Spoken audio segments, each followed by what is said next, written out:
Good afternoon. Well, we have had a very productive and strong week at the UN. You saw the United States had a very strong presence with the President, the Vice President, many members of the National Security Team, as well as his economic team. The United States was out in full force, and I think the UN felt it, but I think it was extremely productive. You look at the beginning of the week, and we started with UN reform. You had the President and the Secretary General rolling out massive reforms for the UN. What was extraordinary was we had 130 countries that have now signed on to that reform. That's over 2/3 of the General Assembly, which is who is going to vote on this at the end. So that was a great start to the week.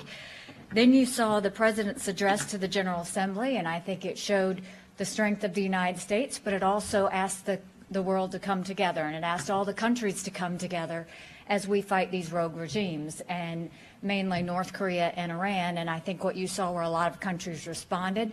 They were very positive to the speech. They appreciated how blunt and honest he was. I think that's been the overall theme from the international community this week, is how straightforward he was and how refreshing it was as they heard him speak. We also today met with our allies, Japan and South Korea. Obviously, a lot to talk about with North Korea, and so we had good conversations with them, and the President reassured, obviously, Japan and South Korea, but they also talked about strategies going forward for North Korea.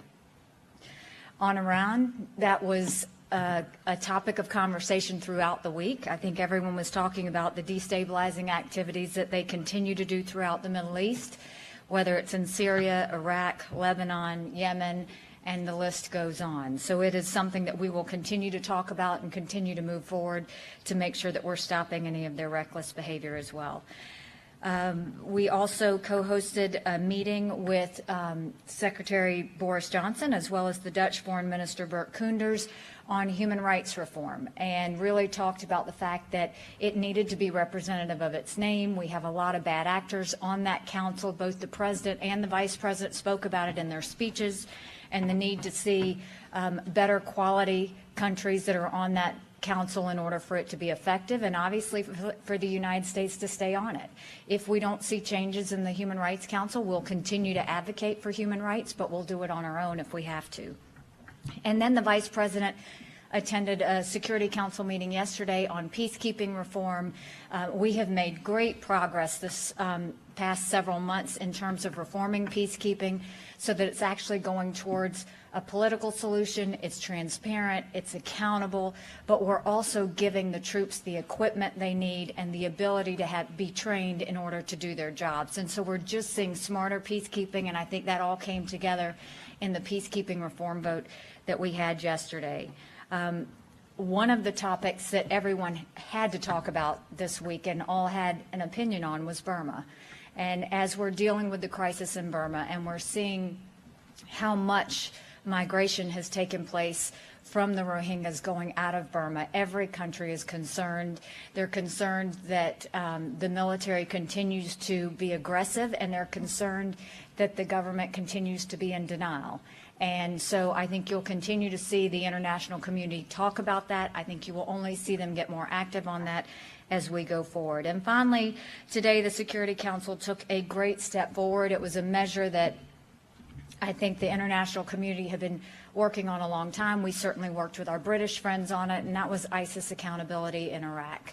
If you look at the fact that there have been massive mass graves, there have been all types of terrible conducts to women and girls in those areas, whether it's what's happened with the Yazidis or the Christians or the Sunni and Shia Muslims. What we now have is a part of the UN body that's going to be able to go in there and actually collect evidence and make sure that it can be used in trials so that the victims finally have their say and get their day in court.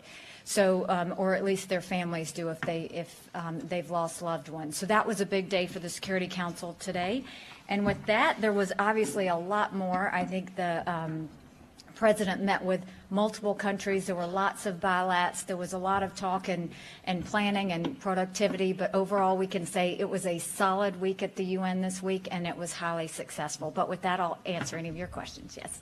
Ambassador Haley. Thank you very much. Why do you expect this latest round of sanctions will work when an array of sanctions have failed in the past against North Korea? Is this in reference to what Secretary Mnuchin talked about? This is pretty amazing because when you look at the sanctions that we have in place, North Korea is already feeling it. You can already hear of the lines at the gas stations that they have, and the fact that they are having a severe reduction in revenues is the sanctions are working. What this does is take it a step further. This says anyone that deals with North Korea, any financial institution that deals with North Korea is going to be punished. And so I think it's important. And it's like Secretary Mnuchin said, if you're going to support North Korea, then you have to be prepared to be sanctioned as well. And you say that sanctions have been working, and yet North Korea hasn't stopped its nuclear provocations. Do you think that these sanctions are going to actually get North Korea to listen? We always knew that the sanctions may not work. What the goal of the sanctions was always intended to be is to cut the revenue so they could do less of their reckless behavior. If they don't have the funding for the ballistic missiles, for the nuclear production, then they can do less of it. That's the goal of the sanctions. It doesn't mean that it's necessarily going to change Kim's attitude or his belief on what he wants to do, but it will slow down the production of the nuclear process going forward. Yes. Ambassador, thank you. When the President spoke in his speech about totally destroying North Korea if forced to defend ourselves or our allies, what exactly did he mean? Under what circumstances would he consider totally destroying North Korea? Well, I think that's just common sense. I mean, if you look at it, we have said multiple times, the President said it, members of his team have said it, we don't want war. That's the last thing anyone wants. We don't want loss of life. That's the last thing anyone wants. But at the same time, we're not going to run scared. If, for any reason, North Korea attacks the United States or our allies, the U.S. will respond, period. That's what's going to happen. What you're seeing now is we continue to go through diplomatic measures. We continue to exhaust everything we have. And the key right now is that other countries actually support the sanctions and follow through with them. And they also continue to isolate North Korea until we can get them to come to the negotiating table. But until then, that's just the reality. If they were to strike the United States, of course we would have to respond back. So, yes. Just to clarify, so you're specifically saying that is if North Korea attacks first? I mean, we can't play out the scenarios on what's going to happen, but obviously it would take something very serious for the President to have to make a decision to do something back. But there's a lot of things between where we are now and that situation that can be done. There are a lot of military options that can be done. And so the President's not going to spell out specifically what he's going to do, when he's going to do it, or where he's going to do it. But there are many options that he's discussed with his national security team that should North Korea do anything irresponsible or reckless, that he has to choose from. Ambassador, thank you. Just a quick one on the sanctions on Korea, and then I have a question on Iran. On Korea, the administration has said that this is not aimed at China, but you heard the President say today that China has, told its central bank not to do business with North Korea. Secretary Mnuchin said that he called the Chinese. So how is this not, and especially you've talked about how China is really the main financial backer of North Korea, so how can this not really be directed at China? And then on Iran, is there a way to ramp up pressure, as what you were talking about, Iran's destabilizing activities throughout the Middle East, which I think a lot of your allies agree on, without violating the agreement per se, as Secretary Tillerson said? I mean, is there a way to get allies to rally around more terrorism type and other sanctions while keeping the nuclear provisions in place? So first of all, with the sanctions on North Korea, it only impacts those that continue to do business with North Korea. So if China does business with North Korea, yes, it will impact them. If there are countries in Africa that do business with North Korea, it's going to impact them. So really it depends on countries that choose to continue to support North Korea over the rest of the world that's asking them not to. In reference to Iran, you have a couple of processes that take place. On October 15th, the President has the decision to make on whether to certify or decertify. And that's U.S. law. That has nothing to do with the JCPOA or the Iran deal. That's U.S. law. And U.S. law requires the president every 90 days to decide whether the Iran deal and other elements of the UN resolution, which would include ballistic missile testing, which would include arms smuggling, which would include support of terrorism, those things, it asks the president to look at all of those things. And if he still thinks that the deal is in the best interests of the United States, then he certifies. If he thinks that the deal is, that the situation is not in the best interests of the American public, then he doesn't certify. At that point, it goes to Congress. And he works with Congress on how to reshape the situation. But the Iran deal and U.S. law are two different things. He could decertify without specifically withdrawing from the deal. That's right. I mean, that's just the option that he has, and that's the Corker-Cardin law that came into effect that allowed that to happen. What I will tell you from a UN perspective, what we're looking at and what you're going to hear us very vocal on is the fact that 2331, the resolution that was in place, what we saw was it basically wrapped in with the nuclear deal. It said if Iran did any of these things, it would be in violation. And since then, the Secretary General has come out with a report that said they have violated all of those things. Their support for terrorism, their arms smuggling, the idea that they continue to do ballistic missile testing, and they need to be called out for that. And that's something that you will see us do as we go forward in the United Nations to make sure that they know that just because we did this nuclear deal, it doesn't give them a pass on all the other things that they're doing wrong. Yes. Ambassador, you said that just in your opening remarks that one of the topics that everybody had an opinion about this week was talking about was Burma. The president gave a 4,600-word address to the global UN body, in which he didn't mention the word Burma or Myanmar at all. Did you have any direct input in the speech? Did you press him to address Burma in the speech, or were you disappointed that he did that? Well, I can tell you he's very concerned about Burma because he's talked to the national security team and asked exactly what was going to be done. He asked the vice president to speak about it in his speech, which is why the vice president has, and he's been very involved in the decision making. I think that he, like every other leader, can tell you we're all scratching our heads over Burma because all this has happened in 3 weeks. You have almost 500,000 people who have left, and the tragedies and the abuse that's happened there is something that a lot of us can't stomach. So no, it's mainly, if you listen to all the leaders, everybody is just trying to figure out who can move the officials in Burma and where to go. So he also keeps talking publicly about it. well, he's very concerned about Burma, and I think that I did talk with the vice president about it quite a bit, and that's why he was very passionate about it. But really, he was speaking because the president asked him to. The President Trump, since he's taken office, spoken directly with Aung San Suu Kyi, and he's done so in the last few days, or anybody in the administration talk to her about what's happening? And would you press her publicly to do more in her role as State Counsel? Not only have we pressed her, we've pressed the military. So we had two things happening.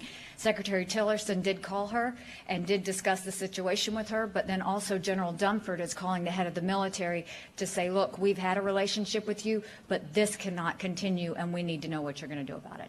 Yes. Yes, Madam Ambassador, you've been very vocal on the shortcomings of the Iran deal and Iran's behavior, perhaps beyond the strict confines of your job here. Where does that come from? Is this your own sort of direct opinion after hearing about Iranian behavior here? Or through conversations with the president, or just talk a little bit about that? I had conversations with the president. He was very concerned about Iran. He was very concerned about the deal. And so I went to learn about it and to find out from the IAEA, to look at the resolution, to look at the violations. And so it was just digging deep on the situation of what we found. And then that's why I gave the speech on the scenario that the president's being faced with on the decisions to be made. But, this situation, it's not an easy situation by any means, because you look at North Korea and you look at the fact that for 25 years, we were looking at bad deal after bad deal after bad deal and broken promise, broken promise, broken promise. So here we are again. UN, and we don't want to be dealing with the next North Korea. And so that's why he's taking it so seriously and saying we need to look at every aspect of this and make sure that it truly is in the best interest of the American public. The German foreign minister said today that any disavowal of the Iran deal would reduce the likelihood of getting any similar disarmament deal with North Korea. Do you share those concerns that any actions on the Iran deal might reduce the possibility of getting a deal with North Korea? And separately, as a point of clarification, do you support a full oil embargo on North Korea? So I think let's go back to Iran in the first place. What I will tell you is a lot of countries are going to have their opinions on whether the U.S. should stay in the deal or not. But those countries don't have Iranians saying death to America. They're not saying death to Germany. They're not saying all of those things. What we can see is terrorist attacks happening everywhere with ties to Iran. And that's something we need to be careful about. And so it has never moved the U.S. to care about what other countries say. What does move the president is, are we doing everything in the best interest, security interest for the American people? And that's what you're seeing is playing out. In terms of comparing Iran to North Korea, that's exactly what we're doing. Is we had so many bad deals with North Korea and everybody looked the other way. And every time they broke that deal, they looked the other way. Well, where are we now? They now have a hydrogen bomb. They now have ICBM. So if we don't do something, and we make the same mistakes we made with North Korea, we will be dealing with Iran that has nuclear weapons and ballistic missile technology. And so that's the concern, and that's what we're trying to do with that, yes. Madam Ambassador, the President said this week that he's made his decision on Iran. Can you tell us what it is? No. I wanted to try. On a separate issue, the President also addressed Venezuela in his remarks this week at the UN. And he also had a meeting with Latin American leaders. Can you tell us a little bit more about what he said to them? And I understand in particular that they suggested to the President that an oil embargo on Venezuela would be the most effective way of addressing that problem. Is that something that the United States would consider? Well, I think that I was in the dinner with the Latin American, with our Latin American friends, and I could tell you there was a lot of concern from all of them on what's happening in Venezuela.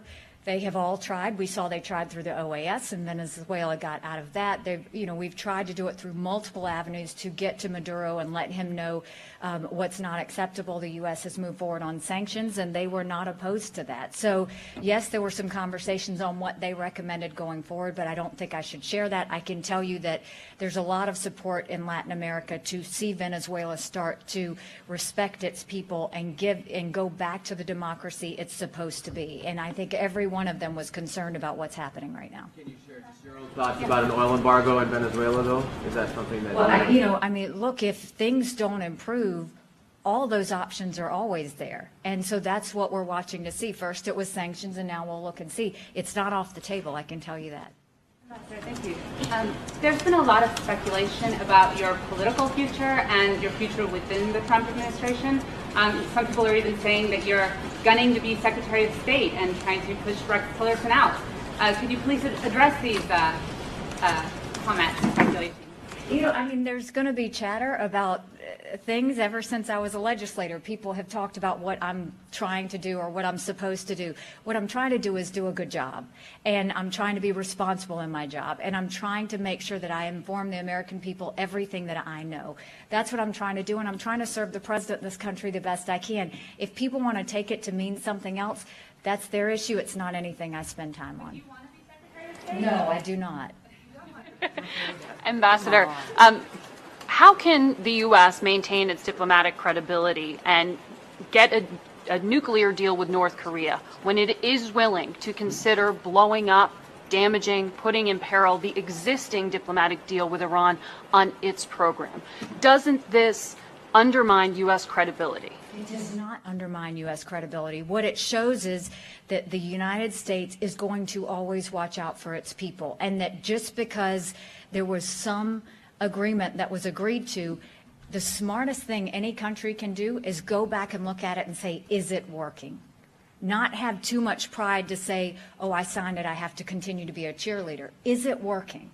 And I'll ask you, do you think that deal is working when Iran continues to test ballistic missiles? Do you think that deal is working when they are supporting terrorists everywhere, from Lebanon to Yemen to Syria to Iraq? Do you think it's still working? And do you think it's still working when they're smuggling arms and now working with North Korea?